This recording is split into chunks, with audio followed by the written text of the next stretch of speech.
You be saying no, no, no, no, no, no. Then saying yes, yes, yes. 'Cause you're messing with your head. Oh, she's sweet but a psycho, a little bit psycho. Halo Ibu dosen dan teman-teman, kami dari kelompok 1. Perkenalkan nama saya.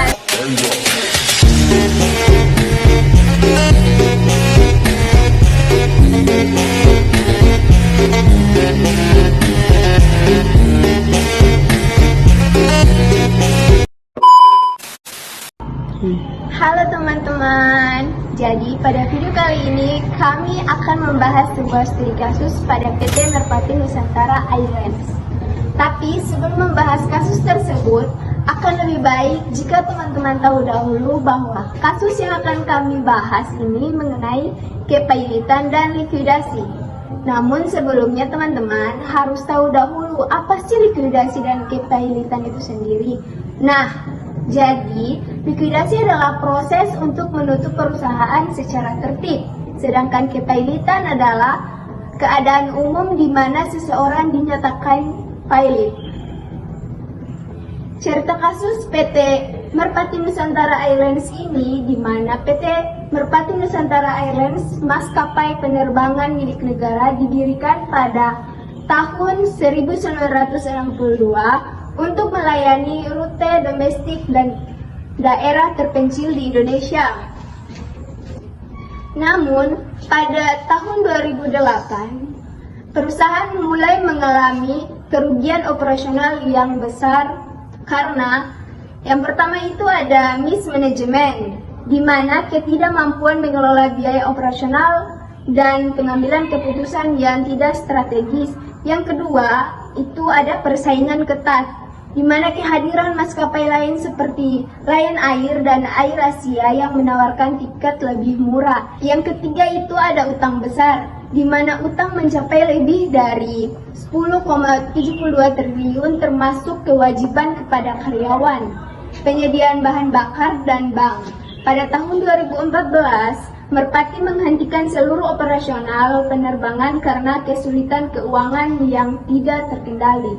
Nah teman-teman, sebelumnya kami telah membahas tentang studi kasus pada PT Merpati Nusantara Airlines.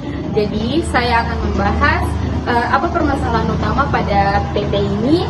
Jadi permasalahan utama pada PT ini itu dibagi menjadi tiga, yakni ada kerugian berkelanjutan. Nah, maskapai terus mengalami kerugian sejak tahun 2008 tanpa ada upaya restrukturisasi yang efektif.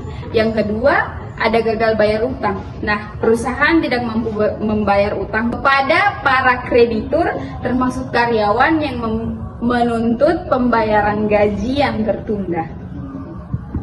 Baik, permasalahan yang berikutnya yaitu kehilangan kepercayaan publik. Operasi yang dihentikan membuat kepercayaan pelanggan dan mitra bisnis anjlok.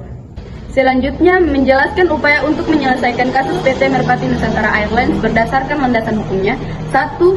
Restrukturisasi utang melalui PKPU, penundaan kewajiban membayar utang. Pada 2018, Merpati mengajukan PKPU ke Pengadilan Niaga Surabaya untuk menyusun skema membayar utang dan mencari investor baru. Landasan hukum Pasal 222 Undang-Undang Nomor 37 Tahun 2004 tentang kepailitan dan PKPU. Skema restrukturisasi termaksud rencana penyuntikan modal dan calon investor PT Intra Asia Corpora tetapi gagal diselesaikan. Berikutnya yaitu keputusan kepailitan. Pada tahun 2022, Pengadilan Niaga Surabaya menyatakan PT Merpati Nusantara Airlines pailit karena gagal memenuhi kesepakatan dalam proses PKPU. Kemudian landasan hukum Pasal 2 dan Pasal 16 Undang-Undang Nomor 37 Tahun 2004 tentang kepailitan. Yang ketiga yaitu proses likuidasi. Setelah diputus pailit, aset perusahaan seperti pesawat dan properti dilelang untuk melunasi kewajiban kepada kreditur. Kemudian tim likuidator ditunjuk oleh pengadilan untuk mengelola penyelenggaraan aset dan distribusi hasil kepada kreditur.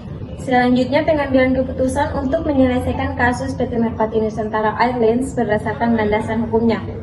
Yang pertama, pengajuan PKPU untuk upaya restrukturisasi utang. Keputusannya, pada tahun 2018, PT Merpati Nusantara Airlines mengajukan penundaan kewajiban pembayaran utang atau PKPU ke Pengadilan Niaga Surabaya untuk menyusun rencana restrukturisasi utang.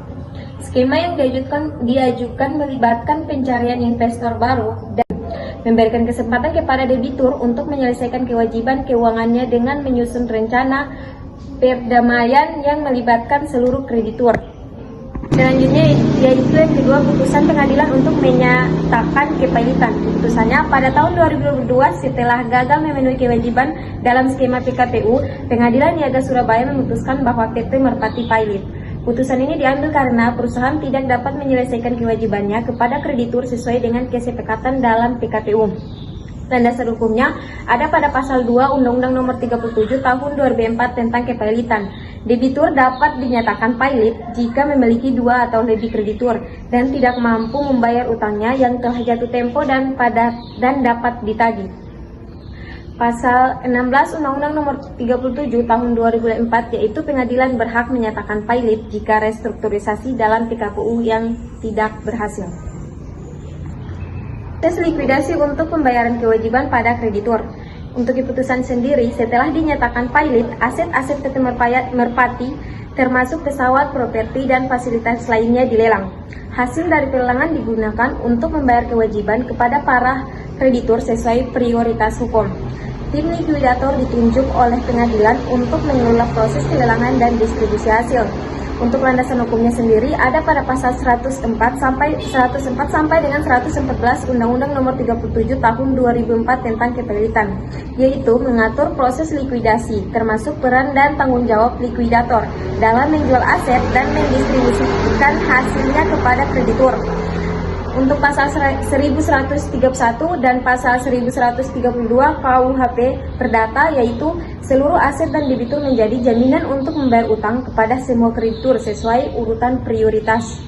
Baik, kesimpulan yang kami ambil dari kasus tentang PT Merpati ialah masalah utama PT Merpati adalah kombinasi antara kerugian operasional, utang besar, dan persaingan bisnis yang semakin ketat. Upaya restrukturisasi melalui PKPU gagal, sehingga perusahaan harus dilikuidasi untuk membayar kewajiban kepada kreditur. Jadi teman-teman, kami dari kelompok 1 memberikan 3 saran. Saran yang pertama yaitu manajemen yang profesional. Jika ada perusahaan serupa harus memiliki manajemen yang fokus pada efisiensi dan strategi bersaing. Yang kedua, di verifikasi bisnis, maskapai penerbangan harus berinovasi dalam layanan untuk menghadapi persaingan. Yang ketiga, regulasi ketat. Pemerintah perlu memperketat pengawasan terhadap perusahaan BUMN agar tidak terulang kasus yang serupa. Terima kasih sudah menonton dan sampai jumpa. Bisa